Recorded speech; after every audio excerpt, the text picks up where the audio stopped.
Welcome to The Kingdom, a podcast dedicated to CCBC Essex Athletics in a land defended by Sir Ross's Knights. Now here's your host, Rocco Jeppy.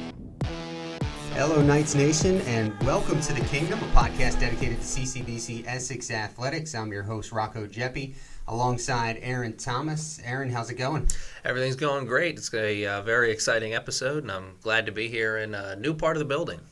It is, as Aaron's talking about there, as we are in our new home. We're over at the Digital Media Studios here at the CCBC Essex campus, and we're going to be here going forward. We're going to move into our permanent location next week, and we're in the control room headquarters for the classroom studio today, using this great equipment provided by Kendrick Kenney and his department. So big appreciation to them, and we look forward to this continued partnership going forward.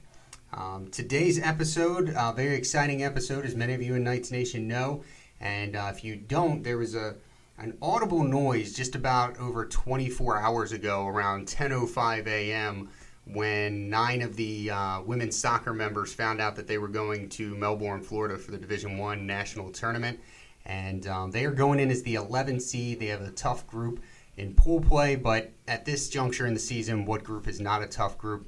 The Knights in as the 11th seed, and they are taking on in their group the number 2 seed, Eastern Florida State, and number 7 seed, Gillette out of Wyoming. Aaron, very exciting time for the Knights. Yeah, very exciting indeed. You talk about the difficult matchup, but you earn the right to get to this point in the season. So, you know, you're going to have nothing but difficult matchups, but as they say in football, this is any given Sunday territory. Any team on any given day can beat any team. It is, and I think the best way to describe what we hope, want, and think we will see is to get it right from the student-athletes' mouths. And we have set up to have a few of them here today again on the show. So we're going to start there. We're going to start one by one, bringing them up. We'll talk to them, ask them some questions, and, go from there. They get to leave sunny, bitter, and cold, and head down to bright, sunny, and warm. I hear it's supposed to be in the upper 70s, low 80s all next week. I'm the wrong guy to speak on that because this is my time of the year. I like the cold. I'm one of those weirdos. So I do not envy ladies going down to the sunny south. All right, well, we have 3 of them here to start. Waiting to find out if some more will be stopping by, but we'll bring them up here. Who's coming first? All right. Don't all jump up at once. The captain, number 1, Mikayla Boyle, will go first. You can, if you want to just hop right here in the middle.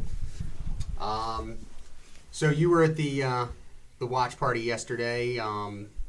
Talk about first talk about the little mistake that was made in the second showing of the teams where Vetri's picture popped up.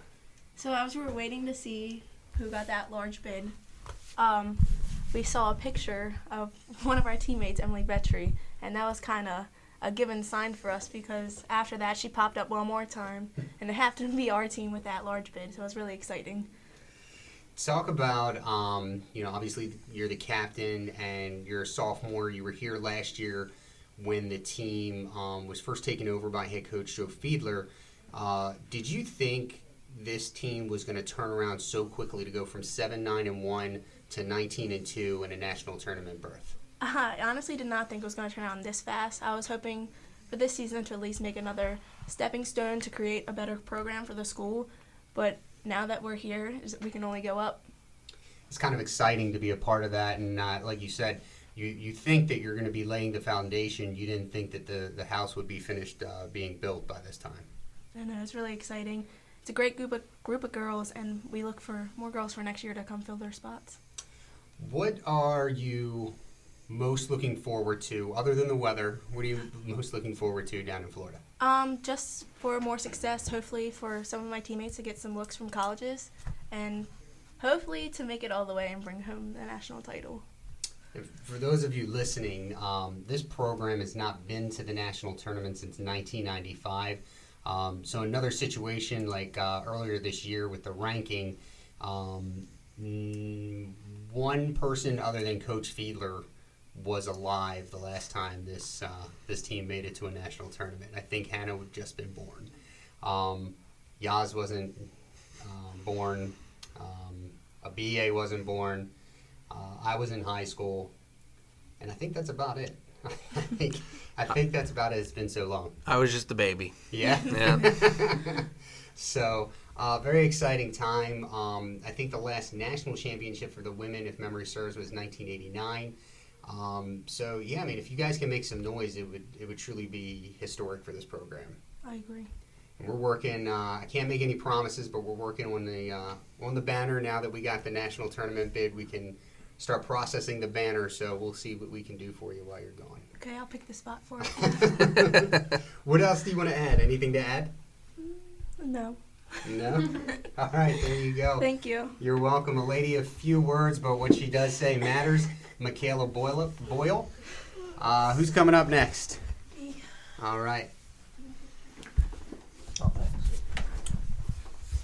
Number 8 on the field, Ashlyn Hales. Ashlyn, you didn't play for the team last year, but you were around.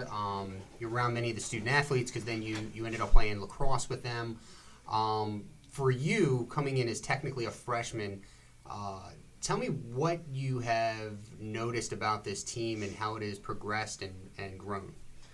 When I first joined the team, it was kind of more for myself. Like, I just wanted, like, one last ride, in a way. It was more for my enjoyment. And then I realized that we were going to be more competitive, and I got real excited. Then, I don't know, we all just clicked after, our one upset. And then it just went uphill from there. It's really exciting. It's a lot of fun, too, so... You talk about the how you guys just clicked. When can you pinpoint the moment in the season when that excitement really started to set in for you, and when you guys started to click? It's a good question. It's a great question. See, I didn't really start playing because of my, ankle or whatever, till Montgomery, which was a lot of fun, because we won 2-0. Well, I don't know what game. I'm trying to think what game, really helps. Was there anything that stood out, like a moment in the season against a particular team where, it felt like everything started to click? Oh, the New York trip. Ah. Definitely the New York trip. We definitely went there, and I don't know what we were expecting, but we just played our game and won 3-1, and then won. What was Genesee? Ooh. 4-1. Yeah. Yeah. It was a great weekend for us, and I think that was kind of the moment I knew that we could do big things. Well, that makes a lot of sense because there's a lot of professional coaches who have the theory of taking their team on trips in the beginning of the season, usually training camp, and they think that bonds the team. So that makes a lot of sense. Yeah, part of that trip too is maybe, and obviously we're not involved and we're not in the room for it. But maybe the reason that we are the number 11 seed, because the number 12 and final seed is Monroe Community College, who we defeated when we were up in New York. So as it turns out, that win probably came back to help you guys a lot. Us a lot, yeah. Yeah. I mean, it was an exciting season. You came in, you guys, we on the score sheet, we lost big against Monroe to start the season. We were without 6 to 7 starters for that game. And then you guys roll off 19 consecutive wins going into the district final against Monroe again. Mm-hmm. Obviously, not the result that you guys wanted, but in the end, once the game ends and you've had time to kind of process, you have to be at least a little happy with the result to go from 15-0 to 6-1, and knowing that, like Coach Aguirre said, probably 3 or 4 of those goals were just 1 millisecond of a mistake, and that game is a closer game. What did you learn from that second game against Monroe? I mean, I think we definitely held our own. It showed a lot about our team and how much we've grown. I think it really just shows what we are capable of doing. Mm-hmm.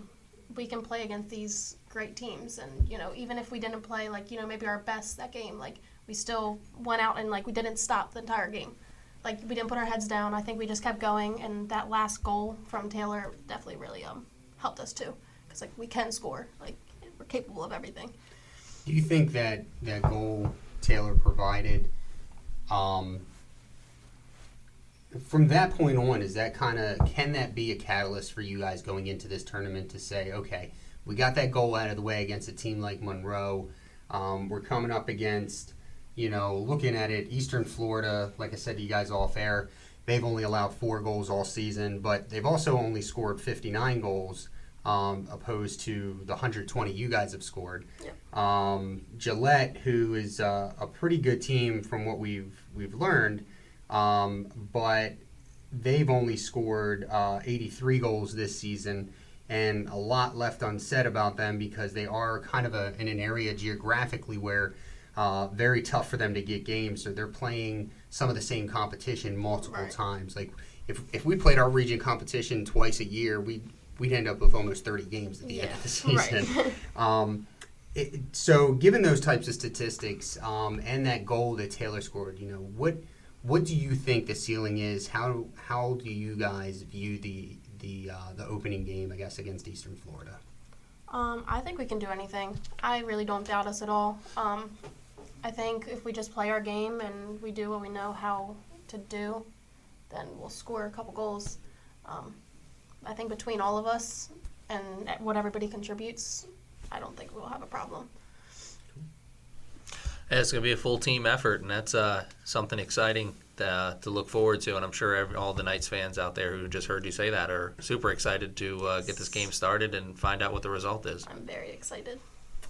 Well, we're excited for you. That is Ashlyn Hales, the freshman for your CCBC Essex Knights women's soccer team. We're going to take a break. When we come back, we're going to have the final student athlete of this trio. You're listening to the Kingdom Podcast, a podcast dedicated to CCBC Essex Athletics. Let's talk about college. Times have changed, and I refuse to accept an education that comes with a mountain of crippling debt. Because paying off student loans for the next 30 years is not in my financial plans. For all the practical thinkers, the achievers, the can't wait to get started types out there, your community college is waiting. Rethink what's possible with CCBC. Visit us online at ccbcmd.edu and see what you can be.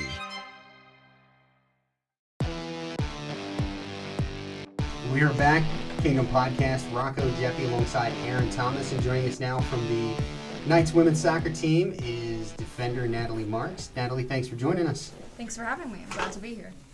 So we were just talking to Mikayla and Ashlyn. What are you most excited about for the national tournament? I'm excited to face a higher level of competition than what we've typically seen this season. I mean, these are the top-ranked teams in the country and some of the best players, too. And I'm really excited to see how we fare against such high competition.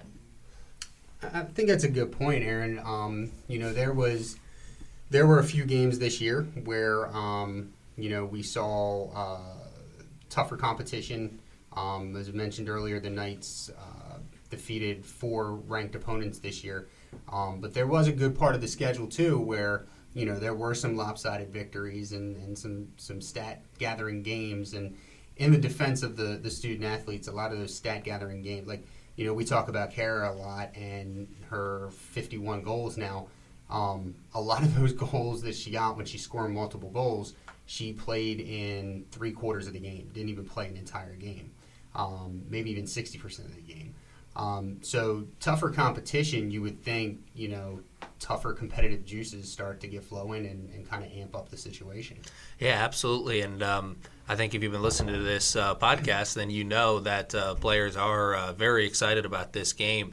And I think, all those lopsided victories that you talked about, they don't always look so pretty when you're looking at the season schedule at the end of the year. But I think that has to bring your team closer together, and it also has to show not only the team but the coaching staff that they have multiple people on the team who can step up and do multiple things. Do you think that's correct?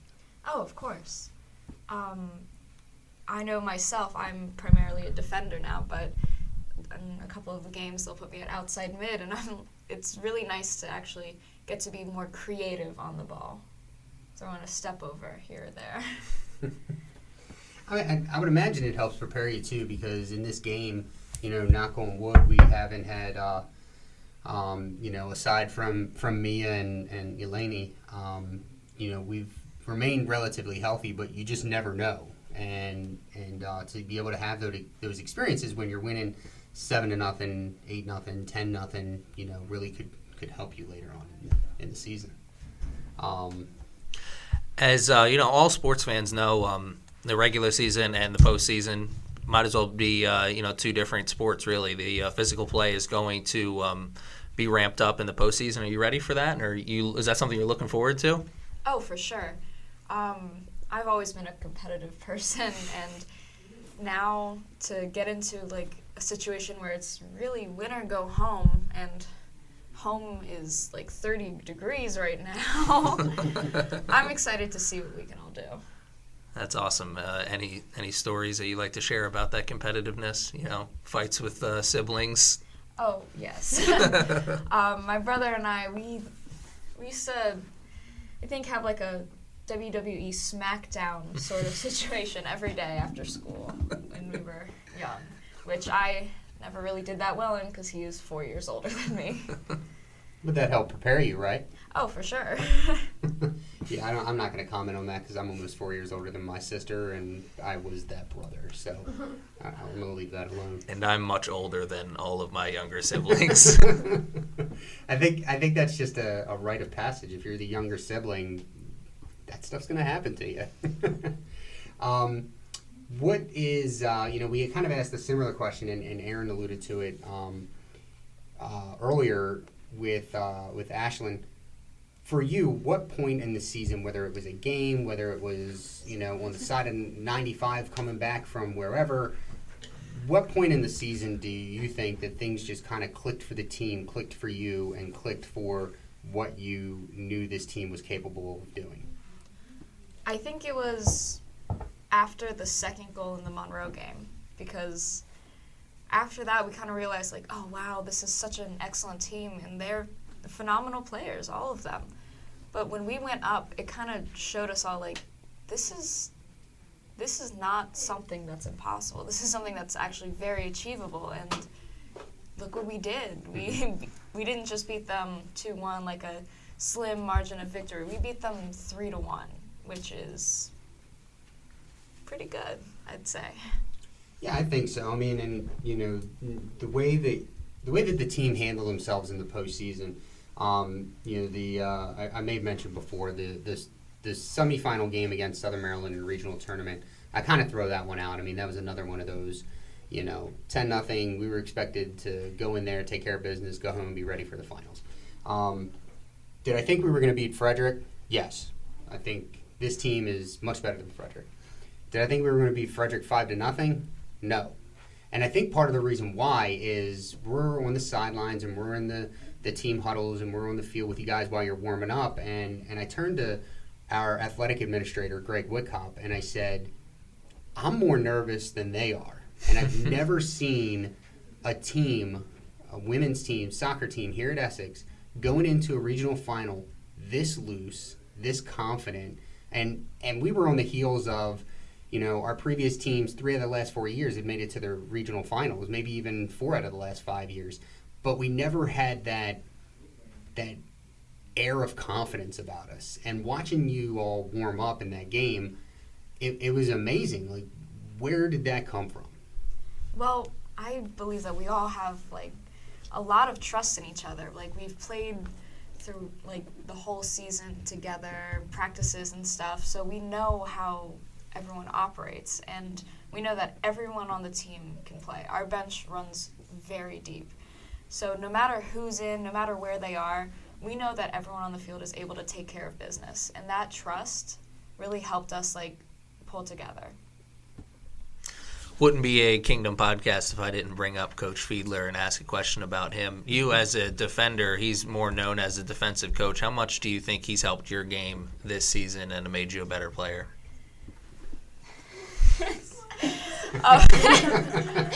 He does seem awfully fond of giving instruction on the field, which does help. Sometimes I'll find that I'm a little behind the rest of the defensive line, and I'll just hear, Marx! And I'm like, oh, Okay, let's see what I'm doing right now. He's a fantastic coach and like an even better person, and I'm really happy to have been able to learn from him this year. Like, he's helped me with shape and like with like just being calm and collected on the ball. One thing I want to point out too is with Natalie in respects to this is that I think sometimes you overanalyze when you're on the field, and I have no idea if this is something the coach has told you before. And here's why I say this. So coming into this season, Natalie is a transfer onto the team, and she had to get credits in order to meet, compliance for the NJCAA. And correct me if I'm wrong, she didn't just like get credits. She tested and received credit for like 27 credits, 24 of which she could use toward her eligibility before the semester started. Is that correct? Am I with the number? Yeah, it was like about a week. In a week, yeah. Yeah, so she'll finish this semester with something like 36 credits, 39 credits just during the fall alone. That sounds impressive, but I didn't go to college, so I don't know what any of that means. I just took the Dante's exams, which is basically like the final exam for a 100 level course. She tested at classes is what she did. She's really smart. I do my best. She is. What, I guess my final question for you to kind of go off of what Aaron was talking about in regards to Coach Fiedler. What are the things, like, from last year to this year, obviously you weren't a part of last year's team, but in being around your teammates, if you were to talk to, and unfortunately you won't be, I will be talking to some Baltimore County recruits while you guys are in Florida.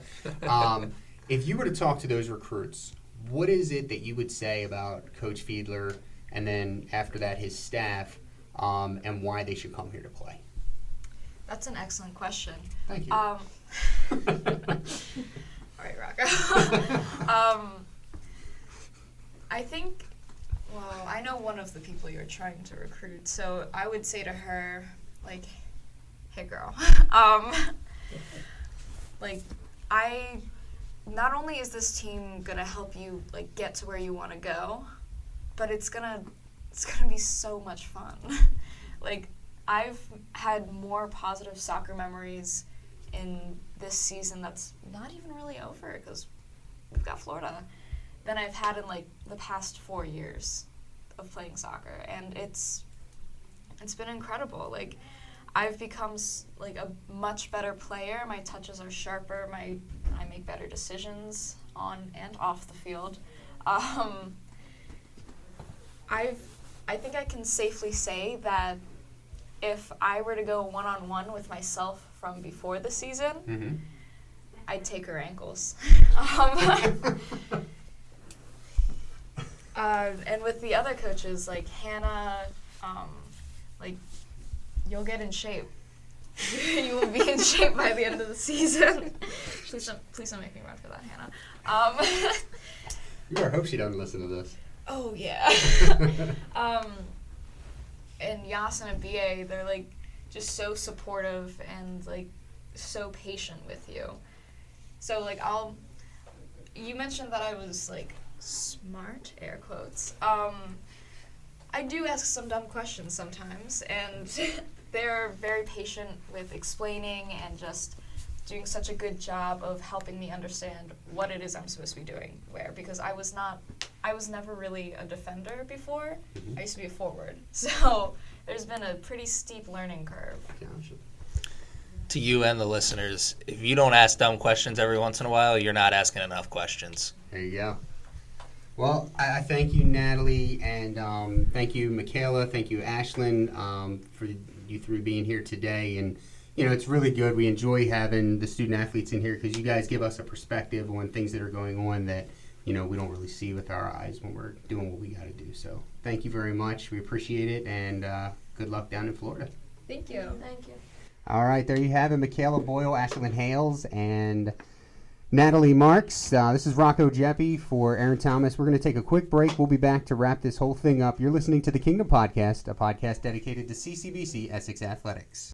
Times have changed. No longer will I stay stuck in a job because college has no time for me. I have a life. And kids. I will not let a limited schedule limit me. My kids will see hard work pays off. For all the practical thinkers, the achievers, the can't wait to get started types out there, your community college is waiting. Rethink what's possible with CCBC. Visit us online at ccbcmd.edu and see what you can be. Let's talk about college. Times have changed, and I understand that an expensive school doesn't mean higher quality education. Sorry, Pops. Rethink what's possible with CCBC. Visit us online and see what you can be.